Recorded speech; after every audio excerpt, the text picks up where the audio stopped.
Yolanda Vasquez, and welcome to Comcast Newsmakers. I am joined now in the studio by Montgomery County Council member George Leventhal, who is also the Vice President. George, it's a pleasure to have you here in our studio. Hi, Yolanda. So let's talk a little bit about what's going to be happening in a few weeks or so with the election of new officers coming onto the council. Tell me about that. Sure. Well, I've been serving as the Vice President for the last year, and traditionally the Vice President takes over as President. I'm really looking forward to working with my colleagues in the coming year.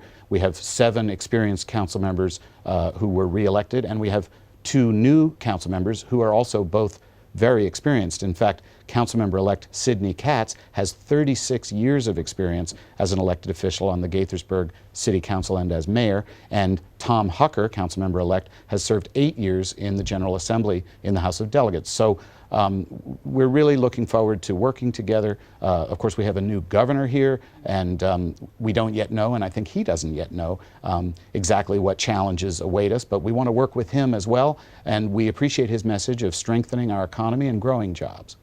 Well, some of the things that you're going to be working on when you take this president position, of course, and by the way, it's not your first time as president of the council. You did it in 2006. I served in 2006 as council president. president. Okay, so you'll be coming back. One of the things you want to do is put together a bill that will prohibit the sale of dogs and cats that come from puppy mills. That's right. Explain to me how this all got started. The Humane Society of the United States approached me and asked us in Montgomery County to do what many other jurisdictions have done, which is to prohibit the sale of live cats and dogs in pet stores other than cats and dogs that originate in a shelter or rescue facility. And what's the reasoning for that? The reason is because when you purchase a cat or dog, you don't know where that cat or dog was bred. And the Humane Society of the United States has monitored really appalling, inhumane conditions at breeding facilities that are called puppy mills, where the animals are kept in unsafe, unclean, cramped, unsanitary conditions. The animals are often sick. They often may have contagious diseases that they infect each other, and the owners then purchase the pets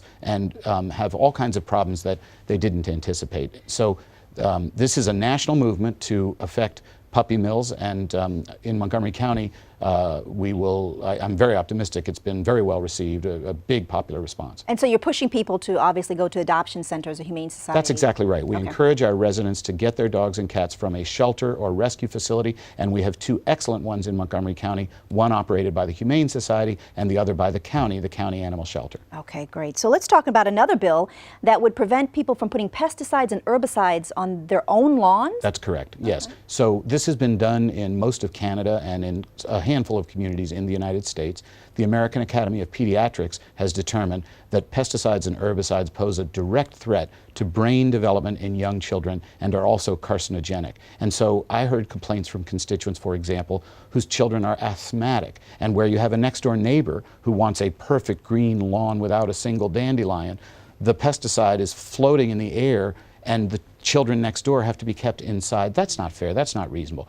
My bill does not affect agriculture. It entirely exempts our farms. It also exempts gardens. So if you're growing ornamental roses or azaleas, this bill would not affect that. You can maintain a lush, rich, green lawn with organic and natural fertilizers and weed removers. And so although the traditional lawn care companies are fighting my bill, the organic and natural lawn care companies, which is a growing field, they love my bill and they're going to be testifying in support. Wow, this is so interesting, something I haven't heard anything about, but thank you for bringing it to our attention, and I'm sure you're going to have a busy year come 2015. Looking forward to it. I think it's going to be great. Thank you so much, George Leventhal. We really appreciate your time. Thank you, Yolanda. Thanks a lot. And that'll do it for this edition of Comcast Newsmakers. I'm Yolanda Vasquez. Thanks for watching, everybody. We hope to see you again real soon.